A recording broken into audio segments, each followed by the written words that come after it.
Hello guys, isang mapagpalang umaga po sa lahat. So, ikalawang araw na po namin ngayon dito sa Aramin Batis Resort. Okay po.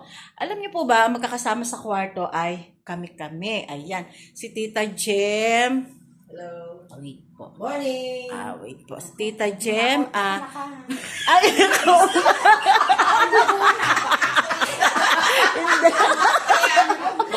Ay, hindi kayo kita. Don't worry. Naggagayak. Kami po ay naggagayak na. Kami po ay 6 o'clock magbe-breakfast na. Tapos pupunta po kami sa kamay ni Jesus. So, after po noon, tagal na natin din nakaakyat doon. oh, pasyal-pasyal po kami, picture-picture. Ayan, tapos, magche-check out po kami ng 11:30. Ayan, tapos uwian na. Okay po, tapos na yung aming team building. Ano sa makakarating doon? And seminar. So, ayan po. Wala. Bye-bye po.